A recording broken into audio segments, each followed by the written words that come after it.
दोस्तों नमस्कार। मैं डॉक्टर राखी।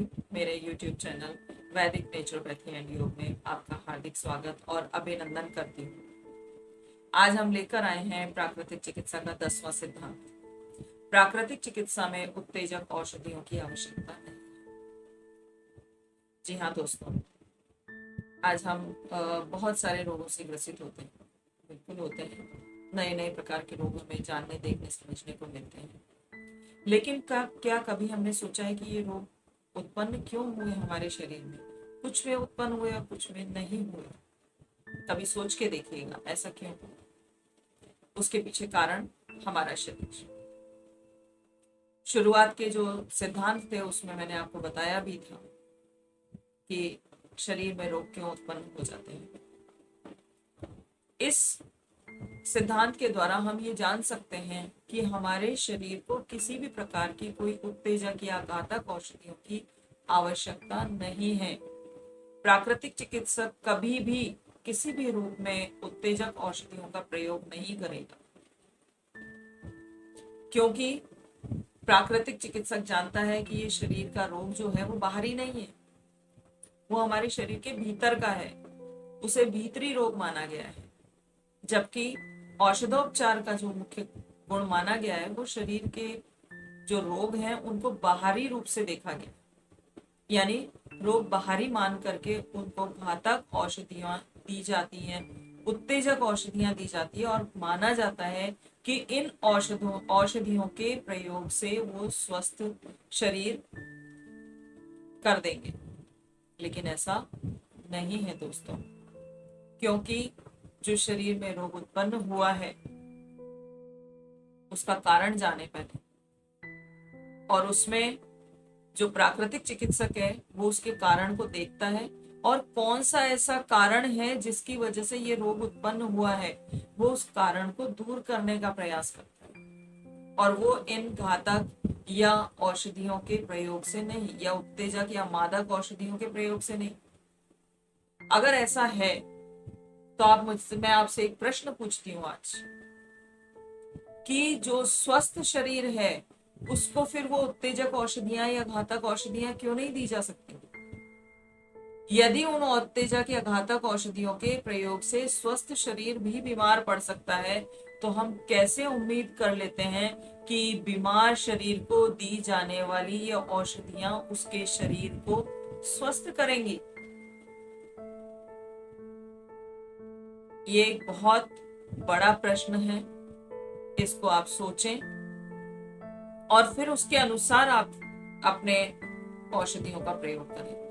प्राकृतिक चिकित्सक जो है वो कास्ट औषधियां प्रयोग करता है, खाद्य पदार्थों का प्रयोग करता है, यानी जो जीवित हैं, जिसे हम जीवित खाद्य पदार्थ कहते हैं, उनका प्रयोग वो करता है। क्यों नहीं करता है वो उत्तेजक या मादक औषधियों का प्रयोग? वो भी चिकित्सक है, लेकिन उसके पीछे कारण वही है। एक ही कारण है कि इन औषधियों के प्रयोग से कभी भी शरीर स्वस्थ नहीं होगा, बल्कि वो अनेकों रोग और उत्पन्न कर देगा। क्योंकि वो एक रोग को ठीक करने के लिए, एक रोग नहीं कहूंगी बल्कि एक अंग के रोग को ठीक करने के लिए दूसरे अंग में व्याधियां उत्पन्न कर रहा है। तो वो चीज हमें गौर करनी है, ध्यान देनी है कि हम केवल कास्ट औषधियां और जीवित खाद्य पदार्थ, इन दोनों के सामंजस्यपूर्ण योग से हम शरीर को स्वस्थ कर सकते हैं। अब वो कैसी कैसी औषधियां हो सकती हैं?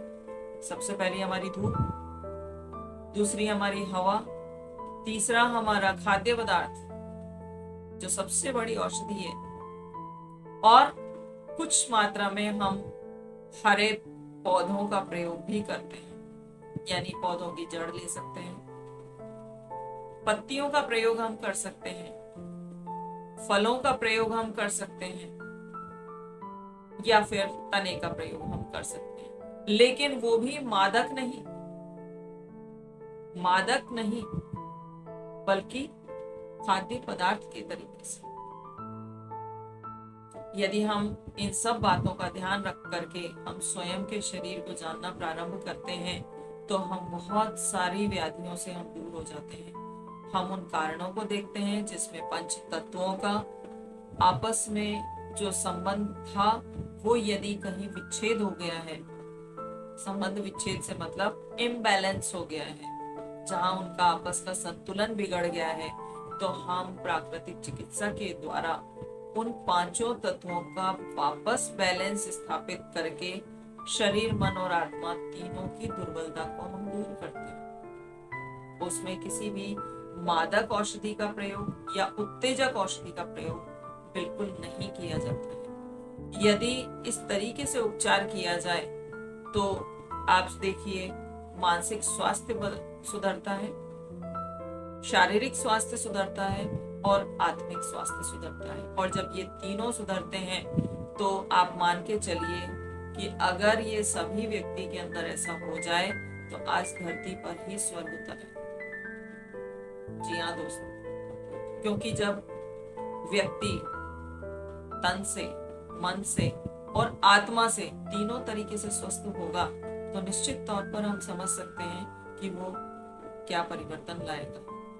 उसके लिए संपूर्ण समाज एक रूपता में आएगा, किसी के प्रति उसके अंदर वैर भाव उत्पन्न नहीं होगा, कभी भी उस तरह की भावना जो हम कहते हैं कंपटीशन की भावना वो उत्पन्न नहीं होगी, बल्कि वो समान दृष्टि से सबको देखेगा। यानी पैशाचिकता, पार्श्विकता ये सारी समाज से चली जाएगी।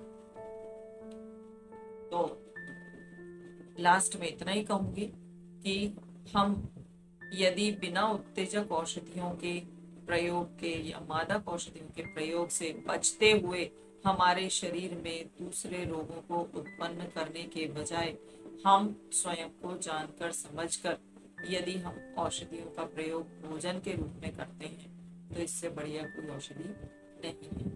यही हमारा पूरे आज हमारे 10 सिद्धांत होते हैं और आप लोगों से मैं इन 10 सिद्धांतों पर कुछ फीडबैक भी चाहूंगी कि आप लोगों ने इन 10 सिद्धांतों को सुना, समझा, जाना, अनुभव में भी कुछ लोगों ने लाया होगा।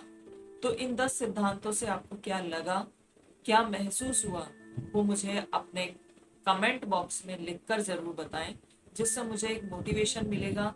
इसी प्रकार की सीरीज में आगे भी और लाती रहूंगी, जिससे कि हमारे इस स्वस्थ जीवन का विकास हो सके, लोगों तक आसानी से स्वास्थ्य रूपी चर्चा पहुंच सके। या यूं कह दीजिए, मेरा एक उद्देश्य है कि सभी तक स्वस्थ विश्व का निर्माण करने की इच्छा है। सभी के अंदर एक शुद्ध आत्मा का निवास हो और धीरे धीरे वो स्वास्थ्य लाभ भी कर सके। ये मेरा मुख्य उद्देश्य है। तो मैं आप लोगों के इस फीडबैक की जरूर कामना करती हूँ, जिससे कि मुझे भी एक मोटिवेशन मिल सके, क्योंकि हर आदमी को कुछ ना कुछ करने के लिए नेचुरल है, आप सभी जानते हैं, मोटिवेशन की बहुत आवश्यकता होती है। तो आप लोगों से एक फीडबैक के रूप में मोटिवेशन चाहूंगी और हम फिर अगली सीरीज में आपसे फिर मिलेंगे। तब तक के लिए धन्यवाद। मेरे इस YouTube चैनल को आप सभी सब्सक्राइब करें और बेल आइकन बटन को जरूर दबाएं, जिससे आपको मेरे नए आने वाले वीडियोस लगातार मिलते रहें। नमस्कार।